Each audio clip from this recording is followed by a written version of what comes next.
Have you ever found yourself wanting to not die, to unload an hellfire upon your enemies, or to simply just nuke them all and watch them burn? Well, you're in luck. This video will be going over my top 5 most fun slash OP builds, which are related to a scaling system that I forgot I even invented during the recording of this video. So, without further ado, let's get into it. If you want more videos like this in the future, be sure to let me know in the comments below. With this build, it is very experimental, but throughout my time with it, it has potential. It definitely puts out the damage, but you're as squishy as melted cheese, or as squishy as Mr. Krabs when he molts. But if we just take a look at the damage real quick, let's see how much that we can actually get out.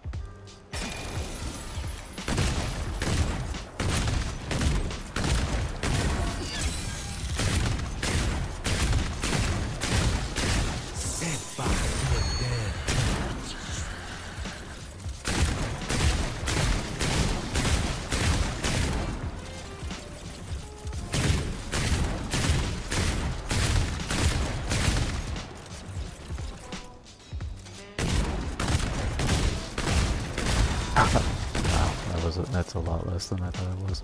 But as you'll see in the footage, it was actually holding its own. What I was using, though, was this, and it was very solid up until boss fight, where I had to tweak a bit, and you'll see. I was using the Nightfall with momentum, and the crit from the Nightweaver's Grudge, and the Atonement Fold. So overall 30% more crit chance, and paired that with momentum and the relic fragments on the heart, you would get 75% crit chance, which is incredibly useful if you plan to use something like the Devoured Loop, which is what I was going for, a constant status skill proccing build.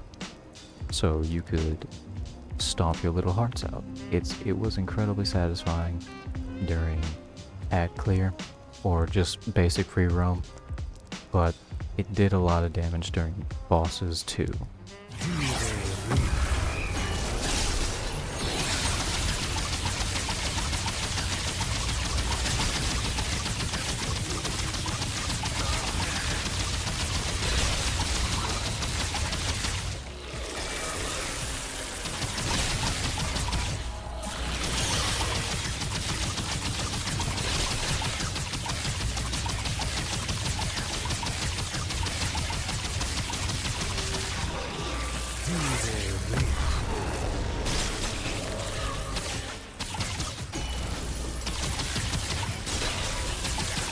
As you can see, you get your skills back almost instantly. And whenever you need to heal, you have the stun all levelings, so you can get your mod power back very quickly while using your stomp. Pretty self-explanatory. Although in practice, for bossing, I wouldn't use it on anything above Nightmare, unless you tweaked it to your own personal liking. Feel free to, and let me know what you come up with. So for the traits, we're gonna be using Fortify, max that out, Touchable, Triage, and Regrowth, which can be put into different skills. I personally like it. Vigor at 8, Endurance at 8, Swiftness at 5, Amplitude for a wider area of effect, because the Miasma and Eruption skills are affected by Amplitude. Fitness at 5 for further dodging, and Siphoner, more lifesteal. The Nightfall would be the only way you would have any sort of reliable health regen, unless you wanted to swap out one of the rings for the alchemy stone. Gives you 6% lifesteal. More lifesteal on top of your siphoner. I'd say this build is fun. Definitely not overpowered. I'd give it like 7 out of 10. On to the next. While we're on builds that use the Atonement Fold, as you saw from the last one, this is the Monarch build. If you've ever liked the gun Monarch, this build specs hardcore into it. You're going to be using Gunslinger as your primary, Challenger with Berserker or Rampage as your secondary, with the Nightweaver's Grudge, Mainstay, obviously for more crit, and the Haste tacked on. Atonement Fold for the crit chance, and so it'll proc Nightweaver's Grudge. Devouring Loop for instant skill regain. Probability Core for more crit damage. And the Alchemy Stone for health regen. Now, you are still very, very squishy when you're using this build, so you'll have to dodge accordingly. We have ranged crit damage, healing effectiveness, and crit chance on our relic, just to maximize the crit chance that we can get and the crit damage that we're going to be doing. Momentum, of course. Now this is purely up to preference.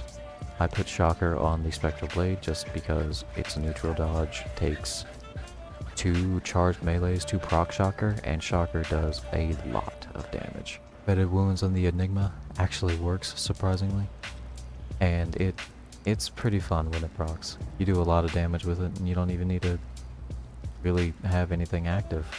It's just a lot of fun. I'll show you right now.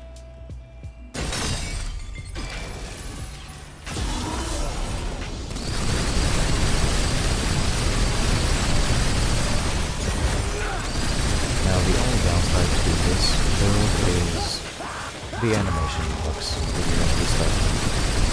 The slant that hammer piston on the floor whenever you're activating a Monarch mod, you can't avoid that, and whenever you have Berserk proc, that, fortunately, you do get iframes, but you don't get iframes from the gun, the Monarch's mod. That you don't get any iframes from that, but you do get iframes from this. So just keep that in mind if you ever decide to use this build, but it is completely viable and apocalyptic.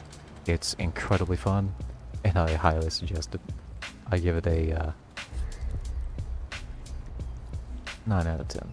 Now this one is for anyone who wants to do the bare minimum and still get the job done. This works for bosses, random outings, anything. This is a foolproof way to get whatever you need done. Now making a tank build is not really that hard. Some people find it to be a daunting task, but I'm gonna tell you something that most of the other people, most of the people won't ever tell you. It's not hard. It's not hard. You may look at all this and say that, man, I don't have all that. I don't have the time to get all that. I just want to have something that will get me through veteran and not let me die. And to that, I say, it doesn't take that much to be a tank. It does not take that much to be a tank. At bare minimum, this is what you need. Leto Mark II, which can be found in the Labyrinth, the Resonating Heart, which is on the Final World, Burden of the Divine, which is a random drop in Losum, and the Hardcore Metal Band, which is found in a crashed ship on Narud. As far as weapons go, nothing special. Choose whatever you like. I personally like the Monarch because you don't have to aim or anything. For traits, bare minimum traits that you need are, of course, Vigor. You want to max this out. Fortify, even though you can do it without it and still live pretty well. Bark Skin, Blood Bond is a must. Rugged is also a must, and that's it. That's all you need. Now, for the unkillable tank build, you're gonna want Leto Mark 1 armor because it gives the highest damage or highest armor in the game, which will set you nice and pretty at 58, as you can tell. You want the Resonating Heart for reasons I'll go into in a minute. You want armor effectiveness for your fragments. You want armor effectiveness, healing effectiveness, and health. If they're not at mythic, that's okay. For the amulet, you want Brewmaster's Cork, or if you don't have it, you can easily just slap on the Participation Medal instead. You get the Participation Medal by fighting an apocalyptic boss and dying to it around 7 or 10 times. The Brewmaster's Cork essentially is the Alchemist's prime perk or prime trait, but in an amulet, so we never have to use Alchemist ever again, and we get to just have the benefits. So using this, you can use something like Mudtooth's Tonic, the Meat Shake, which gives you 8% damage reduction on top of your already existing damage reduction from the amulet, and Dark Cider. The Brewmaster's Cork gives you 2% damage reduction per active concoction. The Brewmaster's Cork gives you 2% more damage reduction for each active concoction. So that'll put you well up to the cap of 80. For the rings, I'm currently using Dried Clay Ring here, but if you were going all out into tank, you would want the Ring of the Robust, which increases max health by 10 and armor by 20, as you can tell. Then you want Seal of the Empress, the Hardcore Metal Band, and the Burden of the Divine. Onto the traits. The necessities are Fortify, Vigor, Bark Skin, and Blood Bond. Spirit is optional. Rugged is a necessity. Glutton, and if you want, Siphon. I have Ammo Reserves and Spirit as my optional optional traits, so I don't run out of ammo too often, and I can use my mods more often. Additionally, you could spec into Expertise more, so your summons can come back faster if they, on the off chance, decide to either kill themselves or die.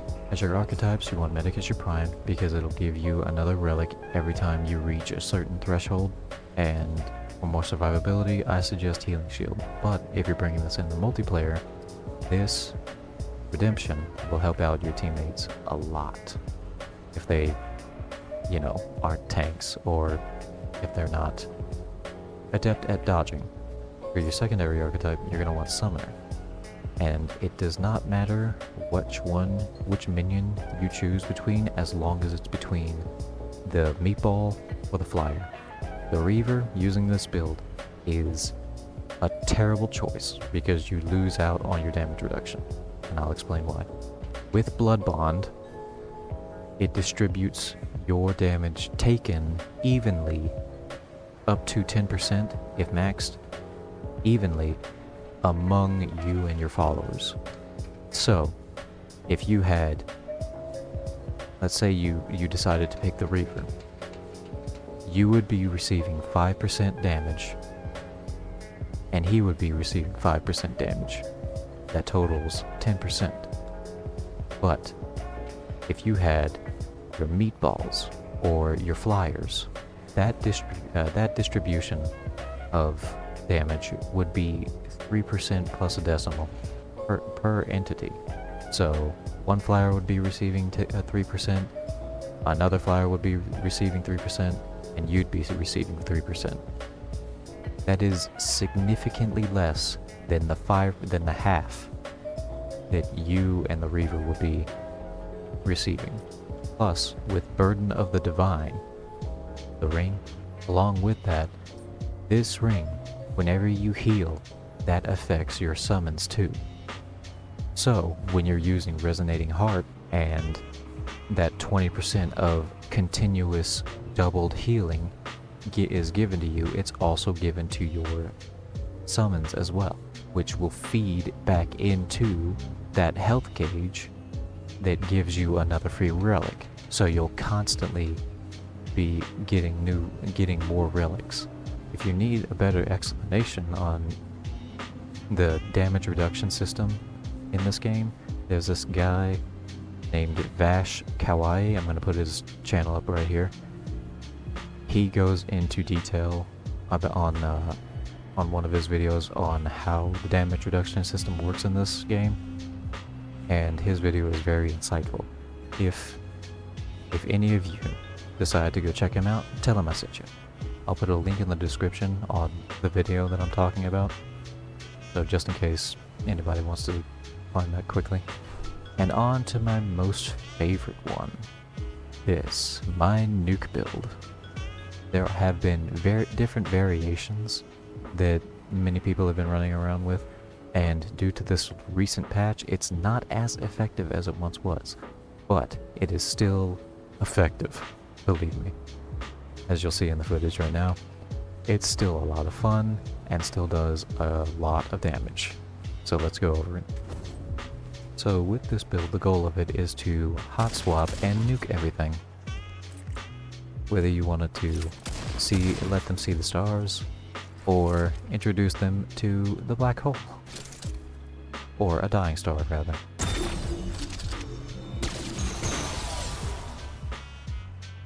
Boy, isn't that chunky. And you get him back almost instantly.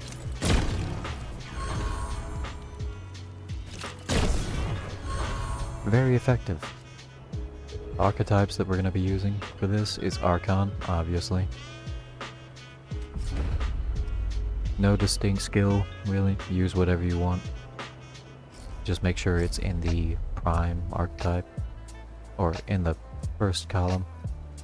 For your second archetype, you're gonna want to use the Ritualist, because of the benefits that it gives to status and status afflicted targets. I personally use Eruption, but you can use Miasma or Death Wish. For the amulets, we got Talisman of the Sun, for an additional 20% from fire, and 50% from the burning. Stone of Malevolence, so we can get our shit back faster. Red Ring of Death, so we can stack applications of fire. So what this ring does is every time you apply fire, in our case, it immediately adds another stack. So say you hit something with a big boom. Yeah, big boom. Along with that initial proc of fire, it'll give you another one. So it'll be 2 times instead of 1. Band of the Fanatic, which gives you 25% more status effect damage, but reduces it by 65. That's why we have Ritualist to counteract that. And the Singed Ring, which gives you 10% more damage to burning enemies. You get this ring from the Butcher's Quarter event. You have to let the guy burn to death, then rust it a crystal, and go back and inspect the pig that's eating his body. For relics, we're going to be using the Tranquil Heart and the Fragments. Mythic mod damage, I put on healing effectiveness personally, but you can spec for more damage here. And mythic elemental damage. Again, they don't have to be mythic, that's just at the level I'm at. For our weapons, we want the Aphelion, because of the Supernova, and the Mutator Harmonizer. Melee doesn't matter, I use this to capitalize on the element that we're doing. Stormbringer, or the Krell Axe, which whenever you throw it, it immediately applies shock. And with the Red Ring of Death, it applies 2 times, so that's pretty nice. Stormbringer Mutator, which reduces the enemy's resistance to all status damage by 10%, which will help us do even more fire damage. And Starshot, with the Maelstrom Mutator. So if you don't have the Maelstrom Mutator, or if you wanted to experiment, you could instead put on like feedback or even failsafe onto the traits. We want kinship so we don't blow the hell out of our teammates. Vigor, I put mine at level 9. Untouchable for the evade window. Swiftness so we can stay away from the enemy without using too much stamina. Amplitude for a wider blast radius. Regrowth for faster health regen on top of the Tranquil Heart. Fortify for slightly more defense. Endurance for more stamina. Fitness for a longer evade distance. And Siphoner for more health regen. If you've made it this far in the video, remember guys, like and subscribe. If you want more Remnant content, let me know in the comments below. And let's get to our final build. Alright, with this build, it is a melee build. I know, shocking. But if you ever wanted to wreak havoc on someone's asshole up close and personal, this is the build to use it. It mimics the tank build pretty loosely, but it's essentially another tank build if you just wanted to unga bunga. Pretty brain dead as well in the execution, but let's go over the traits, shall we? And then we'll get to the trinkets. You want Fortify, Swiftness, Vigor, Regrowth, Bloodstream for more gray health regeneration whenever you get hit. Bark Skin isn't that much of a necessity, but if you have any spare trait points, you can put them in there. Recovery for stamina. Fitness for whenever you have to dodge, because using this build, you can tank the majority of things, but when it comes to Venom and his harpoon or his orbital bombardment, you'll still eat shit pretty fast. So, you will have to dodge eventually with this build. That's what fitness is for. And Siphoner, because we all know that we love drinking blood. For the archetypes, we're using Challenger and Juggernaut, so we don't get staggered to death.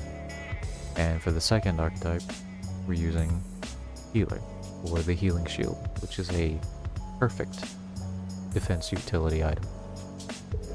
For the armor, we're obviously using full letter 1 with whatever helmet you want for flare, but if you wanted to do maximum armor, you can put on the helmet too.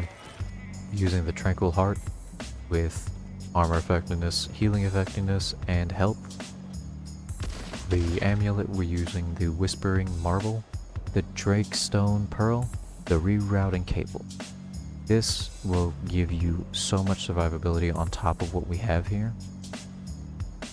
This will essentially be like the Resonating Heart for the other build I showed. It reads, gain 5% of max health as shield for 5 seconds after spending 20 stamina. So every time we swing the sword with a charged attack, it'll give us a shield. Up to 50% of our health, which is really good survivability. The Dried Clay Ring, which gives us a significant bump in damage depending on our damage reduction, up to a total of 60, as it says. And that bump in damage is equivalent to like a healthy 15 or 20% more damage, which is excellent. And the Dying Ember for lifesteal.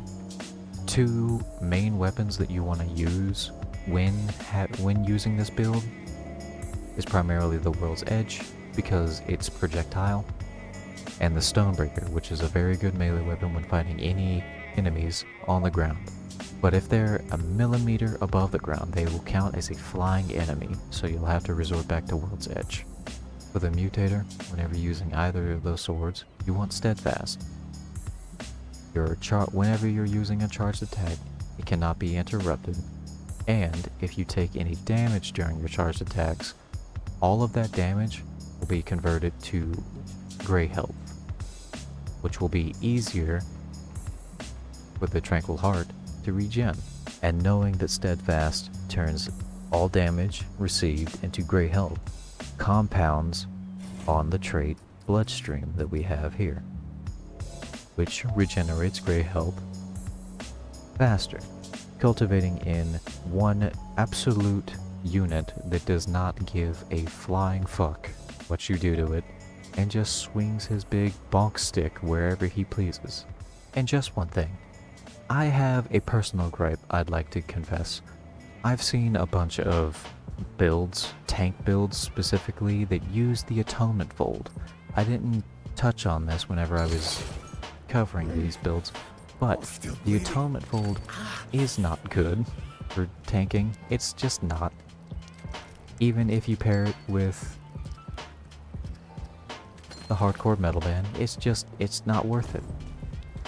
Because sure, you'll get that nice, pretty boost in your damage reduction, but you can't heal it. And I don't want people to tell me that triage negates it, because it doesn't. The bleeding that it does halves all effective healing. Period. Unless it's lifesteal, it halves it. I don't want to see anyone in the comments telling me that you can make a tank build with the Atonement Fold. And I swear to God, if you do, I'm gonna fucking blow your fucking brains out on the tile floor! No, but really, don't use it. And anyone who tells you that you should use it, promptly laugh at them. Just make it known that you should never use the Atonement Fold in a tank build. It will do nothing but hurt you in the end. And I've got a bonus build for you guys. This build is specifically for anyone who hates traversing their route. I know there's going to be a lot of people. So, this is for you. And with that, those are my top, most fun, and OP builds. Coming up on screen in a few seconds will be 2 videos that I give to you. Remember to like and subscribe, and bacon.